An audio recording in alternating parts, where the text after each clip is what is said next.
तो जय हिंद जी, नमस्कार। आपको स्वागत करते हैं इस यूट्यूब चैनल बिहारी साइंस पे। और बहुत सारे मेरे भाई और बहुत सारे मेरी बहन के एक ही डर जो है ना, अभी तक बार बार सता रहा है कि हम लोगों का एग्ज़ाम बहुत करीब आ गया और हम लोगों को जो है ना अभी तक ऑब्जेक्टिव याद नहीं होता है, चाहे वो साइंस वाले हो, आर्ट्स वाले हो, चाहे वो 10th वाले भी हो। तो आज हम लोग इस वीडियो के माध्यम से बताने वाले हैं कि मेरे भाई ऑब्जेक्टिव याद करने का रामबाण तरीका क्या है। सेकेंडों के हिसाब से जो है ना हम लोग ऑब्जेक्टिव को कैसे याद करेंगे, मिनटों में जो है ना हम लोग 10-20 ऑब्जेक्टिव एक दाम में कैसे याद करें। तो आज इस वीडियो के माध्यम से हम आपको बताने वाले हैं, क्योंकि ये तरीका अगर आप लोग जान जाते हैं तो कम समय में बहुत ज़्यादा ऑब्जेक्टिव आप याद कर सकते हो। तो सबसे पहले हम आप लोगों को बता दें कि आप इस चैनल पे नए हैं तो चैनल को सब्सक्राइब कर लीजिए, वीडियो को लाइक करके ऑल पे क्लिक कर लीजिए। और चलिए हम लोग बताते हैं कि आपको ऑब्जेक्टिव याद करने का रामबाण तरीका क्या है। सबसे पहले आप मेरे पॉइंट को ध्यान से समझिएगा। सबसे पहला पॉइंट हम आपको ये बताना चाहते हैं कि जैसे मान लो कि आप कोई गेस्ट पेपर से ऑब्जेक्टिव याद कर रहे हो, मान लो कि ब्रिलियंट से आप ऑब्जेक्टिव याद कर रहे हो हिस्ट्री में आप ऑब्जेक्टिव याद करो हड़प्पा सभ्यता के बारे में। तो सबसे पहले जानते हैं आपको क्या करना है। बहुत सारे लोग में दो चीज़ का जो है ना याद करने का तरीका होता है। एक स्टूडेंट्स क्या करेंगे कि चुपचाप जो है ना खाली देखेंगे और उनको देखने से याद हो जाता है, और दूसरा के क्या होता है कि वो लिख लिख के याद करेगा, और तीसरा क्या करेगा कि रट रट के याद करता है। तो सबसे पहले तो हम आपको बता दें कि ऑब्जेक्टिव कभी रटा नहीं जाता है और रटंत विद्या कभी सड़ता नहीं है, और अगर चाँप के आप खा लीजिएगा तो पचता नहीं है। तो ठीक उसी प्रकार जो है ना पढ़ाई लिखाई भी है, ज़्यादा चाँप के खा पढ़ लीजिएगा ना हल्ला कर करके तो वो आपको पचेगा नहीं, यानी कि अब कुछ देर के बाद आप भूल जाइएगा। याद तो हो जाएगा लेकिन आप 1 घंटा 2 घंटा 1 दिन 2 दिन 10 दिन 5 दिन में भूल जाते हैं।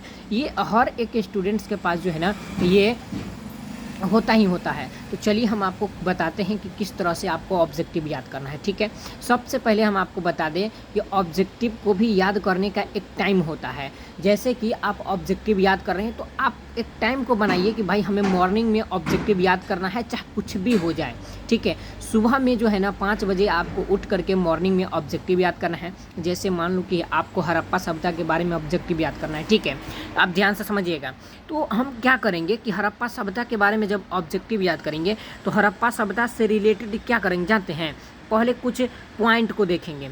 ठीक है, 1 आध 2 वीडियो देखेंगे, पॉइंट देखेंगे, एक दो बुक को देखेंगे रीडिंग करके। ठीक है, रात में रीडिंग कर लेंगे और बीहने के ऑब्जेक्टिव को एक बार खोलेंगे और देखेंगे कि भाई हड़प्पा सभ्यता का जो है ना बंदरगाह कहाँ था, और उसके बाद हम उसको याद करेंगे। ऑब्जेक्टिव को पहले नज़रिया से देखेंगे। ठीक है, एक ऑब्जेक्टिव को आप याद कर लिए, क्वेश्चन को याद करना है और आंसर को याद करना है। ये ना कि चारों ऑप्शन याद करना है। क्वेश्चन याद करना है, एकदम निश्चित है कि क्वेश्चन याद करना है, उसके बाद आंसर याद करना है।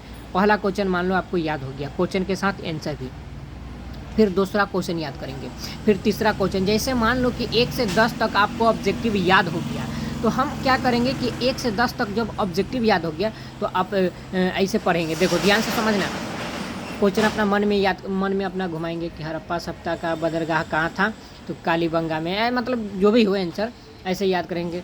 भाई बालकृष्ण भट्ट का जन्म कहाँ हुआ था भाई, मतलब अपना माइंड में जो है ना उसको सोचते रहेंगे कि इंडियन सिविलाइजेशन एंड कल्चर कौन लिखे थे, तो महात्मा गांधी लिखे थे। मतलब ऐसे लिखेंगे कि Indian civilisation and culture is written by, तो मन में याद करें महात्मा गांधी। यानी कि क्वेश्चन को एक बार पढ़ना है, आंसर को 2-3 बार पढ़ना है। क्वेश्चन को एक बार पढ़ना है, आंसर को 2-3 बार अपने माइंड में रिपीट करना है, अपने माइंड में रिपीट करना है।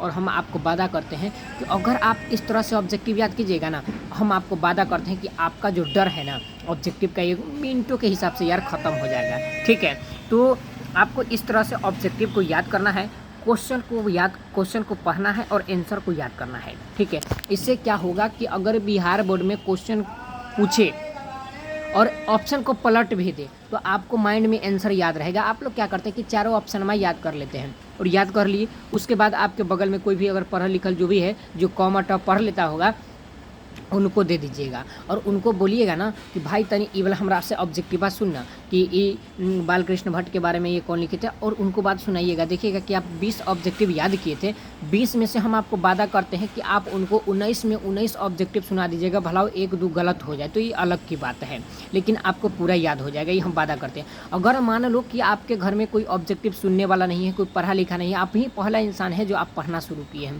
तो हम आपको वादा करते हैं कि डिस्क्रिप्शन में मेरा नंबर दिया गया है, उस नंबर पर आप 24 घंटा में कभी भी, दिन हो रात हो दोपहर हो सुबह हो शाम शाम हो, आप कॉल कीजिएगा और बोलिएगा कि तनी हमरा से मास्टर साहब जी ऑब्जेक्टिव सुन ली ना, तो ज़रूर है कि हम आपका ऑब्जेक्टिव सुन लेंगे। ठीक है, अगर आप हर रोज़ सुनाना चाहते हैं तो हर रोज़ सुन लेंगे, इसके लिए कोई दिक्कत नहीं है। ठीक है, लेकिन आप ऑब्जेक्टिव को याद कीजिए। अगर इस तरीक़ा से अगर आप ऑब्जेक्टिव को याद कीजिएगा तो हम आपको वादा करते हैं कि आपका ऑब्जेक्टिव में 100 में सॉरी ऑब्जेक्टिव में 50 नंबर जो होता है ना, 50 में 50 नंबर ऑब्जेक्टिव में आएगा, ये मेरा पूरा वादा है। तो अगर ये वीडियो से जो भी सहमत होंगे तो वीडियो को लाइक कर देंगे, चैनल पे जो भी नए होंगे चैनल को सब्सक्राइब करके उन मित्रों के यहाँ शेयर कर देंगे जो भाई साहब ऑब्जेक्टिव से डरते हैं। और अगर आप लोग बताइए कि अब इसके बाद कौन सा जो है ना वीडियो बनना चाहिए, भाई साहब सब्जेक्टिव याद करने वाला या किस तरह से, या आपको पढ़ने में डर लगता है या नींद आता है, किस टाइप का वीडियो बनना चाहिए, आप कमेंट बॉक्स में कमेंट करके बताएंगे और इस वीडियो को ज़्यादा से ज़्यादा जो है ना शेयर करेंगे